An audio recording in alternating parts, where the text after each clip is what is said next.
Now, remember the objective, the model, the approach, the thesis, the format, the template we're following is we build a simple model first.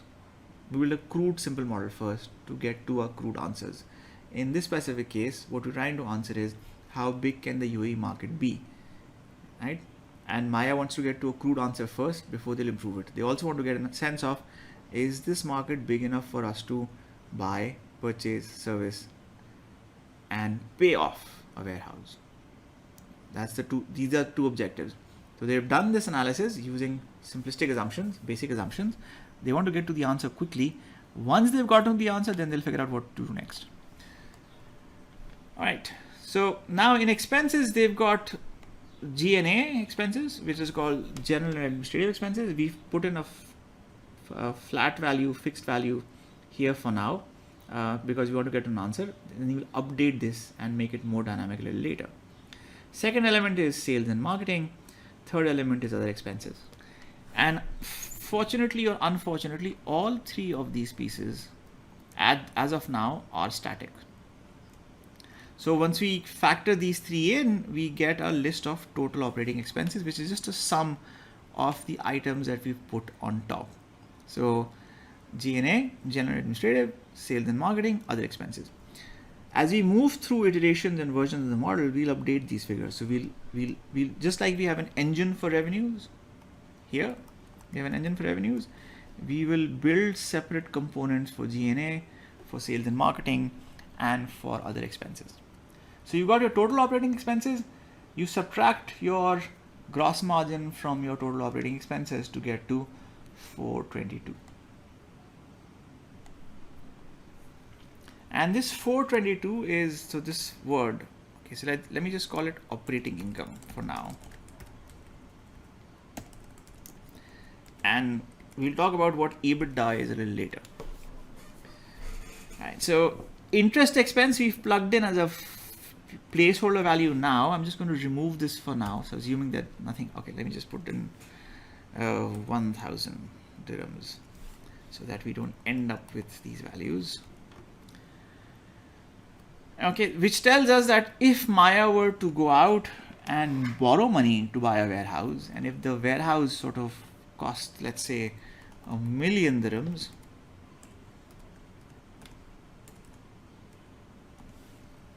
then Maya would be able to pay off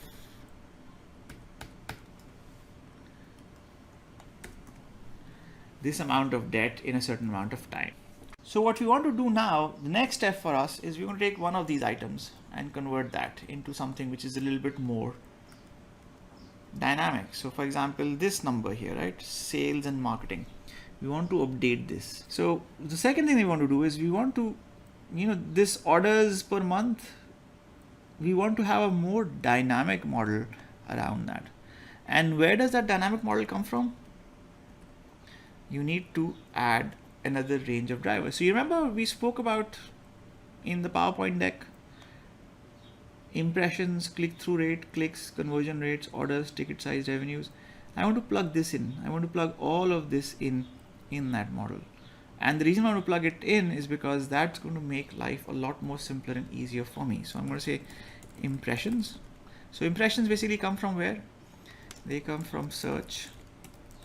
They come from ads. They come from exposure and coverage.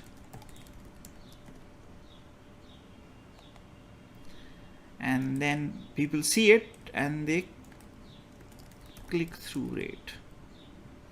So they see it and they click on it and they end up on a site. And then when they end up on my site, that gives me the number of clicks onto our, let's say, landing pages. And then these clicks convert into orders based on what I call is my conversion rate, right? And that gives me my actual orders.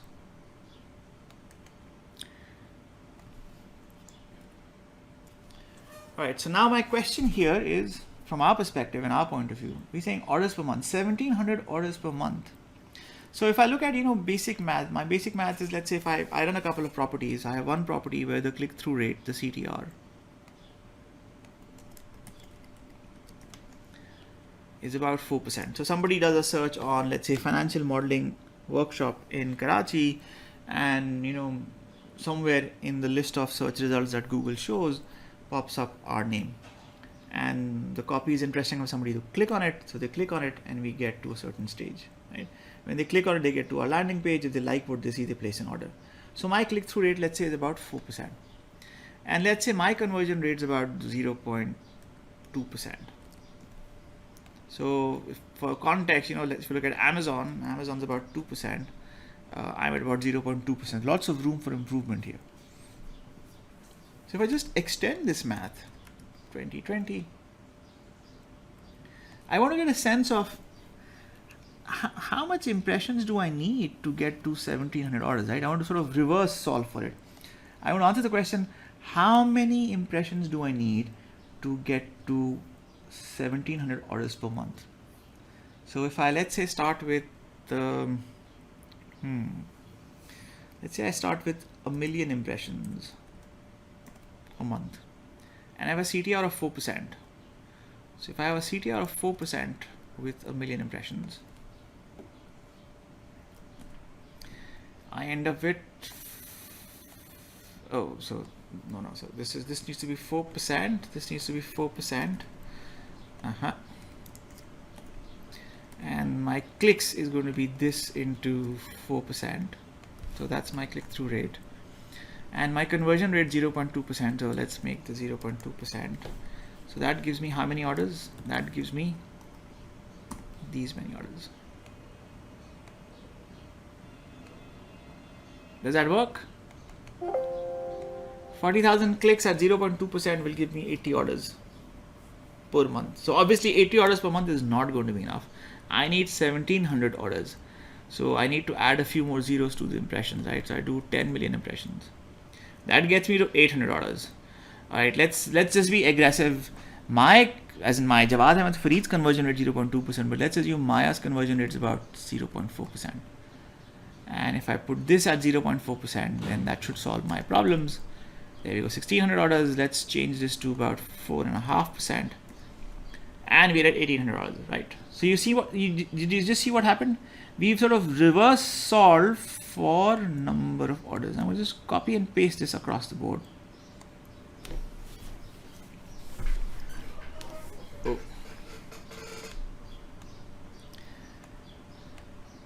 Four and a half %. This is fine, and conversion rate is fine. There we go.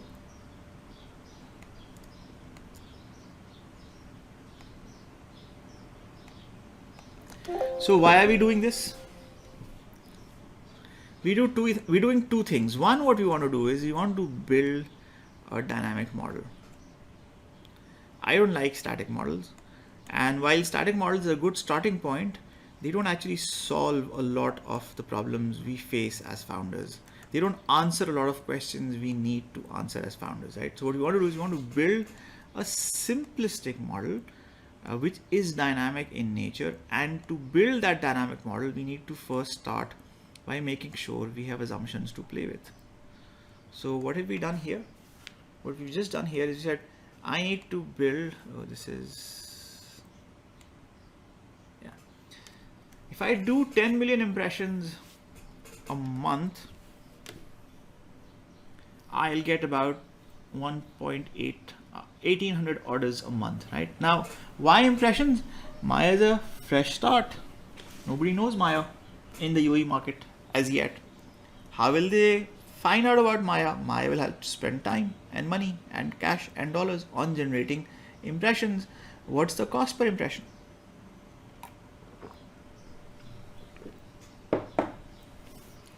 If you're looking at the UAE market, so let's say cost per 1,000 impressions. Your cost per 1,000 impressions in the UAE market is, let's say, 10 dirhams.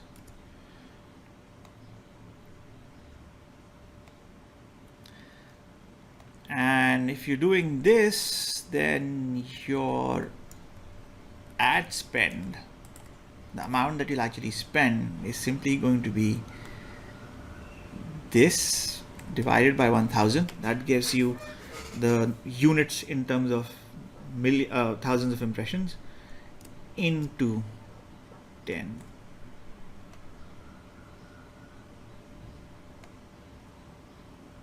What is this figure? This figure is your monthly ad spend. So if this figure is your monthly ad spend, this figure is now a dynamic figure which is directly linked to your marketing strategy and your growth model. And where does this figure go? If for a minute, if we just assume, remember simple model, right? If for a minute we just assume that this is just the ad spend that we'll spend on generating these impressions, this goes straight into our financial model here. 475. We only budgeted 475.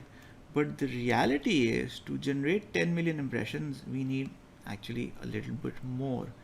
We need this is per month, times 12. So our marketing expense just went through the roof. What was about 450,000 dirhams per year has just now become 1.2 million dirhams per year, and look what it has done to our operating income. What was positive has just turned negative. We took a simple model and we just took one part, this part. We just took the sales and marketing part and we said, let me turn this into a slightly dynamic model. Now, why a dynamic model? What can a dynamic model do for us that a static model cannot? To answer this question, we put together a simple sales model. Prior to this, our sales model was linked to this figure here. So while we've done this, one of the things that we missed out is we had to change orders per month. Orders per month now need to link back to this field here.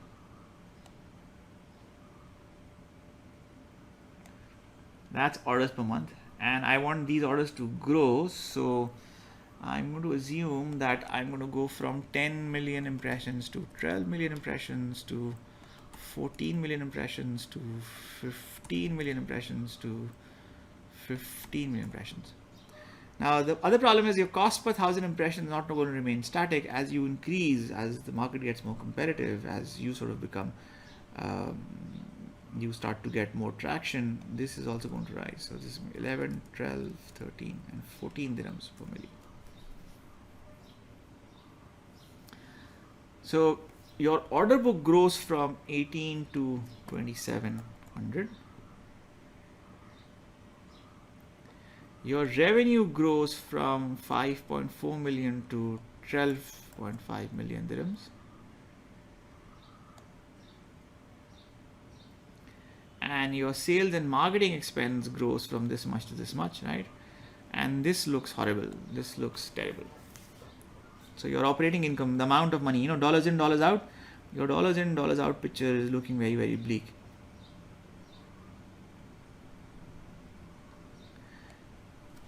So how do you fix this? What can you possibly do? As in, you can play with this model a bit more, right? Or you can do something which is a little bit more sharp or intelligent. And that is to take a look at a range of scenarios. And what I want to see is, I want to see what combination. Now again, what is the question I want to answer? What the question I want to answer is, what combo of this click-through rate and conversion rate will get me to profitability within reasonable limits, right? So what I want to do is, I want to say, I'm going to hard code this figure here, FNF4. The reason I'm hard coding it, because I want to run an experiment where I want to generate a range of scenarios, one here, and this conversion rate here, right? I'm going to link this also to this value here, FNF4. There you go. Copy and paste it here. And I'm going to use an Excel tool that's called data tables. So if you remember, I asked you to read something yesterday, which is the Better Excel Charts book. I had a couple of pieces in it, 21, 22, 23, 24. I'm going to use the Better Excel Chart tool data table to ask myself a simple question. And that question is, guys, where's the average number? So my average figure here, operating income, right? This number, just do a calculation, just do an average of this for now. This is my average operating income across 5 years. Right now it's negative. I want this to be more than negative. I want it to be positive, strongly positive, right? So what I want to do, say, let's take a look at click-through rates.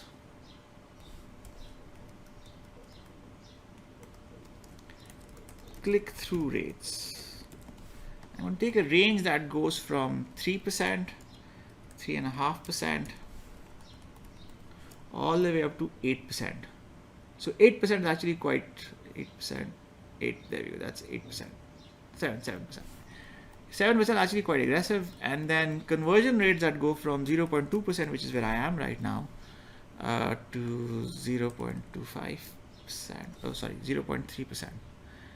0.3%, 0.35%,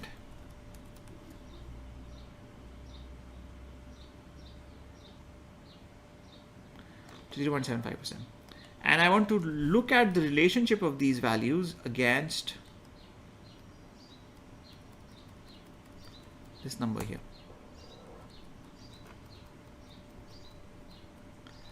So what I'm going to do with Excel is I'm going to tell Excel, listen, take each combination. So take this 3% click-through rate and take this 0.3% conversion rate.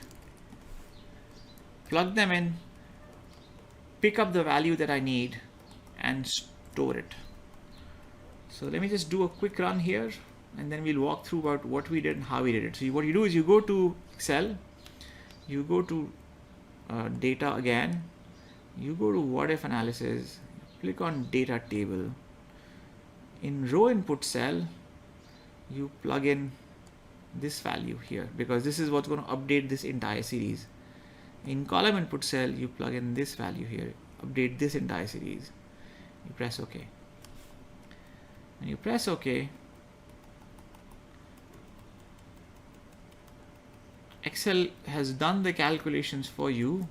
We'll just format it so it's easier and nicer to read and easier to understand, and then discuss what does it represent and what does it mean. I will also do a simple conditional formatting on this so that it's color scales. There we go.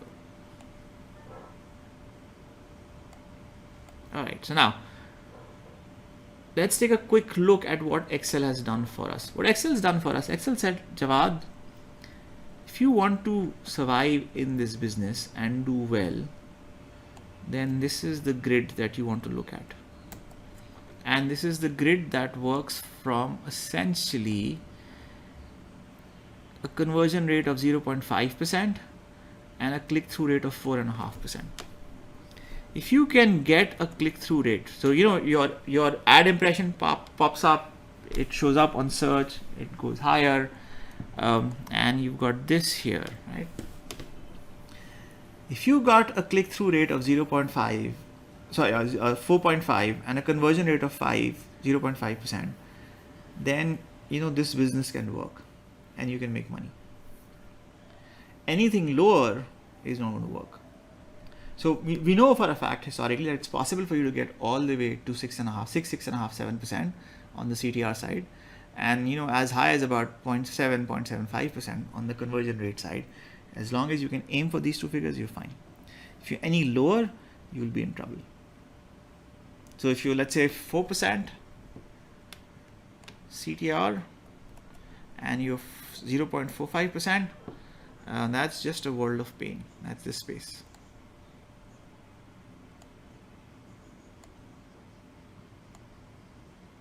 How did we do this? We did this using a simple tool called data tables in Excel. What Excel basically did was it took all of these combinations, each of these cells, 3% and 0.3%. This is a cell. This cell corresponds to the fact that you went in and put 3% here, put 3% here, and you put 0.3% here. When you did this, it updated these values and updated these values, right? Then once it updated these values, simply went down and picked up your answer from this component. What is this answer? This is your average. This is the average of your operating income across the next projected 5 years. That's the first part. Now, I think the second part, rather than doing this manually with our hands, what you've done essentially is you've taken, let me calculate these. It's 1, 2, 3, 4, 5, 6, 7, 8, 9, 10. That's 10. 20, 30, 40, 50, 60, 70, 80, 90. So you've calculated about 90 possible combinations to identify the combinations that work for you. And the ones that work for you are the ones you highlighted in green. Now, the second part is, where do organic traffic assumptions go, right? So right now in this model that we built, we don't have space for organic. So we can build that. I don't think it'll let me do this. Let me just add this. No, it won't let me do this. Okay, so let me go out and create some space first.